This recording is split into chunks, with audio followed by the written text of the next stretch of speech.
Masih bersama dengan Grup CEO of Kenangan Brands, Edward Tirtanata, yang hadir bersama saya di studio CNBC. Mas Edward, saya mau nanya mengenai masalah profitabilitas. Kalau dibandingkan dengan minuman yang ready to drink atau botolan begitu ya, sama yang dijual di gerai-gerai, lebih menguntungkan mana sih sebenarnya? Oke. Jadi mungkin sebenarnya bisa dibilang cukup berbeda kali ya tipe bisnisnya gitu ya. Apabila kita bisa melihat EBITDA gitu ya, tentunya kafe pasti lebih menguntungkan gitu ya. Oh gitu. Kalau EBITDA, karena kan dia nggak ada. Tapi kalau kita ngelihat net income, udah pasti FMCG lebih menguntungkan. Karena kenapa? FMCG kan nggak ada capex awalnya gitu ya. Oke. EBITDA itu kan artinya kan Ya, ada depresiasi gitu. Jadi berbeda ya gitu ya. Apabila kita mencari net income gitu ya, tentunya FMCG jauh lebih menguntungkan karena untuk kita grow kita nggak harus invest capex. Tapi berbeda dengan bisnis kafe. Karena kafe ya misalnya saya 100 toko ya paling growth saya cuma bisa mengandalkan revenue per store naik. Tapi apabila kita berharap dia bisa grow double ya saya harus buka 100 toko yang dimana saya harus ada investasi, ada capex, otomatis ada depresiasi gitu ya. Nah, Jadi untuk gerai itu seberapa lama istilahnya balik modal bisa dicapai? Oke. Kalau untuk di Indonesia tuh kita mungkin bisa dibilang sekitar 15 bulan sampai 18 bulan untuk balik modal. Kalau untuk di Malaysia kayaknya sekitar hampir sama. Kalau misalnya di Singapura tuh kayaknya 12 sampai 14 bulan gitu. Oke, oke. Ya. Jadi tentunya harga sewa dan gaji karyawan itu semua sangat mempengaruhi ya terhadap Ya. profitabilitasnya. Mas Edward, tadi disinggung bahwa rasa dari kopi yang dijual atau katakanlah variasi menu gitu di Singapura, di Malaysia dan di Indonesia ada perbedaan. Bisa diceritakan mungkin perbedaannya di mana? Oke, jadi bisa dibilang kita tuh percaya bahwa orang di Indonesia, Singapura, Malaysia, Vietnam semua mempunyai taste yang berbeda-beda gitu ya. Apa yang berbeda biasa tuh dari sweetness level dan tipe coffee beans yang mereka suka gitu ya. Ya misalnya contoh, kalau misalnya kita pergi ke Malaysia gitu ya, mereka biasanya sweetness levelnya tuh sedikit lebih less sweet dari Indonesia gitu ya.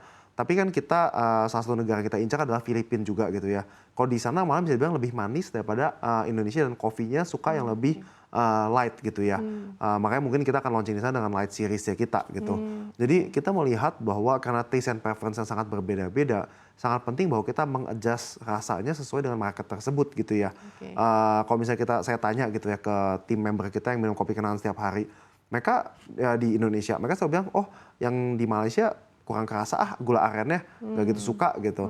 Tapi kalau saya tanya orang yang tim kita di Malaysia, untuk yang misalnya di Indonesia mereka bilang, oh ini pas sweetness-nya nggak gitu manis Iya, gitu. iya. Jadi makanya kita percaya bahwa in going hyper local dalam bisnis F&B karena taste preference semua orang tuh berbeda-beda gitu ya. Dan belum lagi ditambah tentunya kan kita nggak mungkin semua bahan baku kita import dari Indonesia kecuali kopi. Jadi kita mau dari Indonesia untuk dunia, biji kopi kita usahakan semua dari Indonesia gitu. Baik. Tapi kan seperti susu nggak mungkin Iya, saya iya. ekspor susu Greenfield ke Iya, iya, Malaysia iya. kan nggak mungkin. Jadi Iya. ya udah kita beli dari sana ya otomatis taste-nya pasti berbeda sedikit Dan juga itu komponen gitu. yang cukup banyak dipakai ya, komponen cukup besar yang berbeda dari Indonesia dan juga Malaysia, Singapura. Ya, Ceoges Cafe lebih tinggi susu daripada kopi sebenarnya. Oke, oke. Nah, Mas Edward, jadi kalau saya beli kopi Mantan di Indonesia sama di Malaysia rasanya beda dong ya? Rasanya beda benar ya. Oke, oke, baik.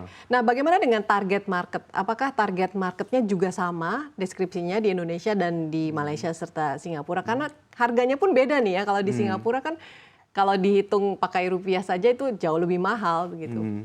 Jadi targetnya sih sama. Kopi kenangan itu kan targetnya bisa dibilang di Indonesia itu masstige ya, seperti saya bilang tadi. Apa namanya premium mass market gitu ya. Sama juga halnya dengan Malaysia maupun Singapura gitu ya. Kita melihat harga kafe di sana rata-rata berapa, lalu ya udah kita mencoba menjual sedikit lebih murah dari kafe-kafe yang ada di sana gitu ya. Jadi pricing itu relatif gitu ya bisa dibilang. Kalau memang kafe di sana rata-rata jual harganya $7, ya kita mungkin jual $5 gitu misalnya. Kalau kafe di sana jual Rp15, ya kita jual mungkin Rp10. Padahal sebenarnya Rp10 bisa dibilang cukup mahal karena itu kan 40.000. Kalau di sini kan kita 20.000 gitu ya. Jadi berbeda-beda karena kita melihat marketnya juga memang cukup berbeda gitu ya, relatifnya ya dengan kompetitor. Ya. Selain ekspansi ke FMCG, Kopi Kenangan juga ekspansi ke luar negeri. Tadi sudah ada Singapura, kemudian Malaysia. Nah, kedepannya negara mana lagi yang dituju? Apakah tetap di kawasan Asia masih atau mungkin sudah mensasar Amerika atau mungkin Eropa? Karena setahu saya masyarakat Eropa dan Amerika juga suka sekali kopi Indonesia ya. Ya. Jadi kalau untuk tahun ini sih kita ada satu di Asia Tenggara, satu lagi. Dan kemudian nanti untuk di luar Asia Tenggara juga ada satu nih rencananya. Di mana? Di luar Asia Tenggara Di luar ada satu Asia lagi. Tenggara, Nah, oke. tapi negaranya mungkin masih kita rahasiakan dulu nih. Confidential ya? Confidential, tapi udah pasti ada satu negara lagi di luar Asia Tenggara. Dan bahkan mungkin kita mau masuk ke Middle East juga mungkin. Middle Tapi East, oke. masih dalam negosiasi dengan partnernya gitu ya. Jadi belum confirm lah. Pasti ke Jepang nih ya. Ke Nggak Jepang boleh ya. di Lagi spill ya. ngetren ya kayaknya. Oke. Nah, strategi pemasaran untuk FMCG mungkin bisa di spill kalau yang ini. Oke, kalau untuk FMCG mungkin strategi pemasarannya sedikit berbeda ya. Kalau kafe kan gerainya punya kita, kalau FMCG kita jual di gerai orang lain gitu ya, Indomaret, Alfamart dan sebagainya gitu ya. Jadi kita untuk marketing kita banyak sekali berpartnership dengan retailer kita, Indo Alfamart kita melakukan programnya mereka, kita memasang iklan di display chillernya mereka gitu ya, dan tentunya ditambah lagi dengan TV gitu ya. Jadi kita kebanyakan sih ke sana arahnya kalau untuk strategi marketing kita di FMCG sedikit berbeda dengan kafe yang dimana memang kita mungkin budget marketing jauh lebih kecil karena kita invest di toko kita aja gitu ya. Oke, oke. Dan tentunya penggunaan sosial media mungkin ya yang sekarang marak, apakah itu juga termasuk sebagai salah satu senjata? Sosial media kita Dipakai oleh sekarang kopi udah kenangan? mulai mengurangi sih. Udah mulai mengurangi? Karena beda ya dengan dulu pada saat saya mulai Kopi Kenangan tahun 2017, sosial media tuh masih belum terlalu kompetitif gitu ya. Oke. Ya kan? Kalau sekarang tuh bisa dibilang kayaknya hampir semua brand kan di sana ya. Dulu nggak banyak tahun 2017 yang masukin sosial media. Kita mungkin salah satunya lah brand yang born dari sosial media gitu ya. Oke. Tapi kita menurut saya pribadi sosial media tuh semakin crowded gitu ya dengan iklan-iklan gitu ya. Jadi Anda mengurangi porsi sosial media justru. Mengenai Ya? posisi sosial media justru, iya. Oke, baik. Nah, Mas Edward, tadi sudah dikatakan mau buka di beberapa negara, tentunya buka gerai baru, nah ya. Di tanah air sendiri, jumlah gerainya apakah akan ada penambahan di tahun ini? Seberapa banyak? Kita akan sana dalam 5 tahun ke depan kita mau nambah 1.000 lagi gitu ya. 5 tahun ke depan 1.000 gerai. 1.000 gerai, Baik, ya. baik. Jadi itu menjadi dalam Itu planningnya di Indonesia ya? Di Indonesia doang, Oke. ya. Dan apa namanya, kita nanti juga mau ada mungkin format baru yang cukup menarik gitu ya. Tunggu tanggal mainnya, mungkin apa namanya kita launching sekitar habis Lebaran lah gitu. Habis Lebaran baru di launching. Iya. Nah, 1.000 di tanah air, kalau di luar negeri ada berapa gerai kira-kira yang akan dibuka? Oke, kalau di luar negeri itu tuh kita tergantung dari berapa jumlah negara yang kita bisa masuk sih sebenarnya. Oke. Tapi untuk negara yang kita udah ada, Malaysia tuh kita tahun ini bakal ada 100. Tadi kayaknya saya liatin di introduction CNBC ada yang salah dikit tuh. Ada yang salah ya? Malaysia tuh kita bukan 20, tapi kita ada 40 sekarang. Oh, belum diupdate, oke. Kita today itu ada 40 di Malaysia. oke. Dan kita rencananya itu apa namanya pada akhir tahun ini kita mau ada 100 gitu di Malaysia. Oke. Itu bagaimana sih sistemnya? Apakah bekerja sama dengan Fully owned semua dari fully kita. owned dari Iya. Kopi Kenangan sendiri? Dari kita sendiri. 100%? Jadi ekspansi ke Malaysia tuh bukan kaleng-kaleng gitu ya. Kita benar-benar serius, kita ingin meng-capture marketnya, kita mau jadi number one player di sana gitu ya. oke. Seperti apa yang kita lakukan di Indonesia. Oke. Nah, mungkin pertanyaannya agak berbeda. Peran inisiatif sosial atau keberlanjutan dalam strategi bisnis Kopi Kenangan, apakah ada strategi seperti itu? Dan apa ada proyek-proyek khusus kemudian yang untuk mendukung hal tersebut? Oke, ini mungkin berhubungan dengan ESG kali ya. Jadi kita melakukan cukup banyak sekali ya program ESG pada tahun 2023. Sebagai contoh misalnya kan kita banyak membeli kopi dari Flores gitu ya.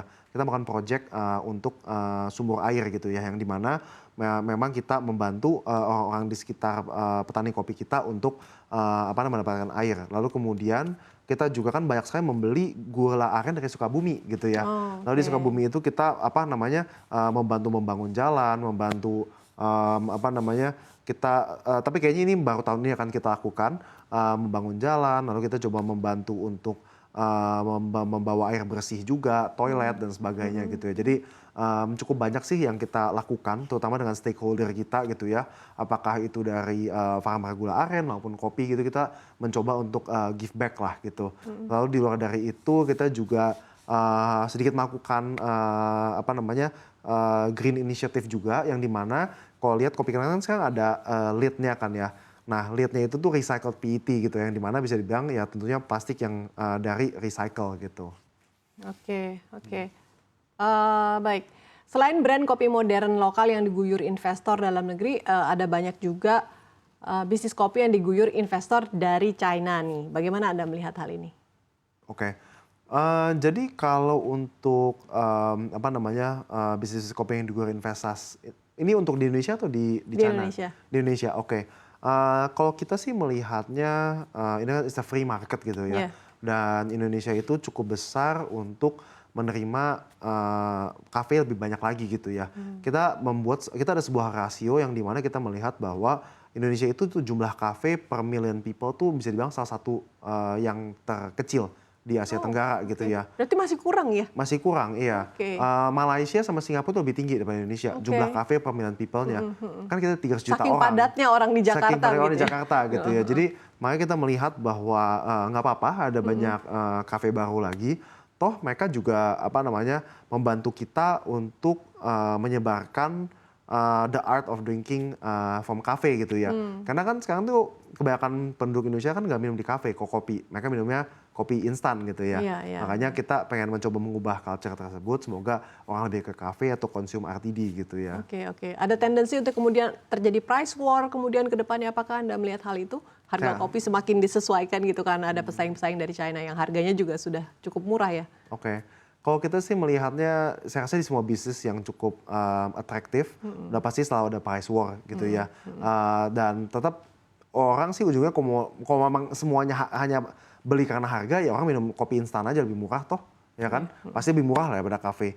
Jadi buat kita sih ya price war selalu ada, kita kembali aja pada quality gitu ya. Dan semoga customer kita enjoy quality dari kita lah. Baik, baik. Sekali lagi Pak Edward, terima kasih atas waktunya di CNBC Indonesia dan sukses terus ya buat Kopi Kenangan serta rencananya untuk ekspansi ke negara-negara lain.